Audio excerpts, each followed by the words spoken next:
If you have been following this channel for a while, you have probably seen me recommend the iFi Hip DAC 3 in my previous videos. But if you are someone who is wondering, what is that one thing I can do to really improve the quality of my entire audio setup? Over the next few minutes, you're going to find out why this is so good and why everyone and their mother is recommending that you get one of those for yourself. What's up, everybody? This is David M, the Polish Potato, and today is the day when I finally dedicate the entire video to talking about the iFi Hip DAC 3 and review it thoroughly. So if you have questions about this device, whether you already have it or you're about to get one, you've come to the right place. As always, we're starting with the most important thing, the sound quality. So what does this thing really do? Well, it improves, cleans up, and greatly upgrades your quality of your music. So whatever goes in gets decoded because this is a DAC. It's a digital to analog converter. So it gets decoded from digital signal and it comes out on this end, whatever device you have connected here. Hopefully it's a nice set of headphones or IEMs, is basically a high quality analog audio. So other than improving the existing, you may also ask, does this thing has its own sound signature? Does it add anything to what my music sounds like? Well, it sprinkles a tiny little bit of a flavor on it by making it sound a little bit warmer. So overall, it's very neutral. It basically conveys in excellent way what the original artist intended, with a slight emphasis on the bass and lower mids. And it's not much, so don't expect, this is not an equalizer. It's just enough to make everything sound a little sweeter. Now you will also ask, does this improve over the Hip DAC 2? And here I will quote something that Phil from iFi wrote in a Reddit thread. The following tweaks to the design of the Hip DAC 3 will contribute towards a sound improvement. Added IE Match technology. IE Match is a proprietary circuit designed to optimize the amp's output to better suit high sensitivity headphones and earphones, particularly useful for in-ear monitors, IEMs. When used with such devices, IE Match reduces background hiss, enhances detail and dynamic range, and increases the usable range of the volume control. And this is an excellent point. I am someone who loves dials on audio equipment. I hate making adjustment with buttons and going in steps. I'd rather have a fluid, smooth adjustment, and that's why I love this little dial on the front of this device so much.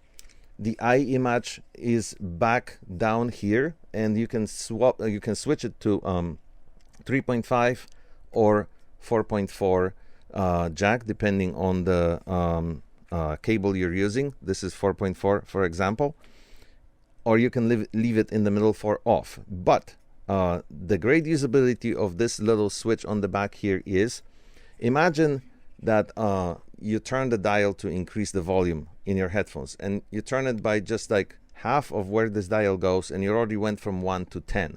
Okay, that's still a dramatic adjustment with a little bit, just a little turn of the dial. Now you switch it to 4.4 because that's the cable you're using with the 4.4 jack, and you have really sensitive headphones, and now you can use almost the entire range of this dial to adjust your volume. So you're not going in, you're not making large adjustment by a slight turn. Now you're more accurate. You have to turn it more to get to the same level of volume as before, and this simply lets you control the volume more accurately. To me, this means a lot. There's a lot of sensitive headphones out there, earphones, IEMs that you can use that will let you get to that sweet spot if you fine-tune it yourself in small incremental steps, or even better, with smooth turns of this dial. Now let's go back to what Phil said in the thread. We're still talking about sound quality. We have also made a number of circuit enhancements, including new metal film 2 capacitors and other refinements delivering improved frequency response. The DAC section features an upgraded version of our GMT Global Master Timing circuitry, including a new crystal oscillator. This further reduces phase noise, contributing to purer, crisper sound. So in general, there were a lot of improvements made to clean up the signal even more and stay true to the basic function of this device, which is converting your existing music, upgrading it into something better. Moving on to ergonomics, this is a DAC, this is a DAC, and this is the DAC that we're talking about today. It derives its name from its shape because it's shaped like a hip flask, hence iFi Hip DAC 3. It fits in your pocket. That's the best description of it. And most pockets will hold it comfortably of your clothing because it is supposed to be a mobile device. You can, of course, use it on your desk and connect the power cord to it and just keep it like that. But it does hold power for approximately 12 hours, more or less, give or take, depending on usage. And you can use it as a portable device, carry it with you. And the shape of it and the ergonomics are very supportive of that. Great job. I absolutely love it. I love the concept and I love the execution. And it's just hip. That's it.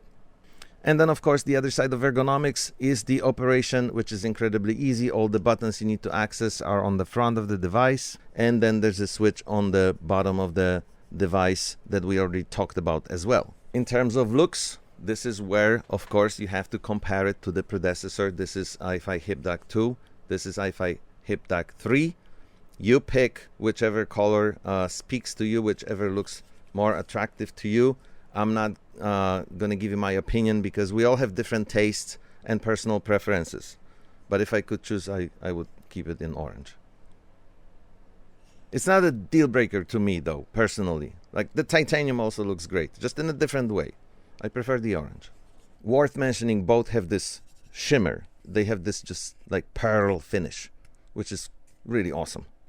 Now more about the controls themselves. First of all, this is a battery-powered device, which makes it portable, and the average 12 hours make it live longer than your smartphone, most likely. So you're covered there. You can plug the power cord in and listen at the same time. Some devices require that you charge them, then unplug the cord, and then they will turn on for listening to the music. This one does it either way, so you're also covered there. There are two buttons on the front, starting from the left. When you're facing the device, it's the most left button. This is the power match, and it's simply high and low gain. I hope that doesn't require any explanation. The second bigger button is the extra bass, and that is another feature that makes me love this little guy so much, because this bass enhancement is supernatural. It sounds simply like all of a sudden you added a subwoofer or a small subwoofer or an additional speaker, or upgraded whatever driver sits in your headphones because of how natural this bass sounds. It somehow lives it's in its own space. It doesn't invade other frequencies. Whatever iFi did to achieve that effect was absolutely brilliant. It was the same with the iFi Hip DAC 2, and I'm glad it carries over to iFi Hip DAC 3. The dial in the middle, I already mentioned several times. It turns on the power. There you go. The lights go green, and it serves as the volume adjustment. As far as the outputs go, the one with the golden edge around it is the balanced 4.4 millimeter. The other one is 3.5, so you're also covered there, whatever type of headphones you have. In the back, another great big change from the iFi Hip DAC 2 is we moved from USB-A to USB-C. The whole world has moved or is still moving to USB-C, so that is a very welcome upgrade. Less cables, less types of cables to get your signal in. And then the other USB-C port remaining is how you power this device up and how you charge it. Let's now talk about the technology and the actual guts that are sitting inside this baby, that are responsible for all this sonic greatness. High-res, true native playback of all music formats from MP3 to DSD5, 256, PCM 384, and DXD 384. So whatever you throw in will come out on the other end in excellent quality. That's basically what it translates to. The Burr Brown True native chipset means the formats remain unchanged or bit perfect. This means you are listening to music as the artist intended in the format in which it was recorded. At iFi, we use Burr Brown extensively in our products, having selected it for its natural sounding musicality and true native architecture. So they made sure they select the components carefully in order to deliver the best possible experience to you. The chip, the brain of this whole operation, is the 16-core XMOS. It has greatly enhanced processing power compared to the current generation of 8-core chips. This new 16-core IC delivers double the clock speed and 4 times the memory. It has 512 kilobytes, as well as the latest super speed USB standard. So when purchasing this device, you can rest assured it adheres to all the latest and greatest standards and can handle anything you throw at it. Again, MQA Master Quality Authenticated is an award-winning British technology that delivers the sound of the original master recording. The master MQA file is fully authenticated and is small enough to stream or download. The HipDAC 2 and HipDAC 3 adopts MQA technology to receive and decode MQA audio and provide master level sound. So again, we're going for the absolute best, without any distortion, without any processing, without any compression, pure sound. Balanced output is a superior method to the traditional single-ended circuit approach. Balanced circuits reduce noise and crosstalk. Less interference equals clearer sound. You normally find this setup in products at the higher end of the price spectrum, such as the Pro Icon Signature, but iFi is now using this across its range to produce the best quality audio for all of our customers. X bass, this is the extra bass, the bigger button on the front of the device. It is sonically superior, richer, deeper. The X bass analog bass correction system corrects for the missing headphone / speaker bass response. I couldn't agree more. There are some headphones out there that simply lack that little bit more of a response, a little bit more of a kick on the low end that you would like them to have. Paired with this device, which I absolutely mentioned before this review in my other videos, makes them sound perfect. The very last thing I want to mention in this review is the price. At the time of making this video, this little bundle of wonderfulness runs for about $200. If you ask me whether this is worth your money and it's a good investment, absolutely yes. Just as I started this video, I will close it with the same statement. If there's one thing that can greatly enhance the quality of your audio system and make all of your headphones and IEMs sound better, it is this. Thank you guys for watching. I hope you liked this review. I hope it gave you enough information if you were still about to decide whether you want to add the iFi HipDAC 3 to your musical arsenal.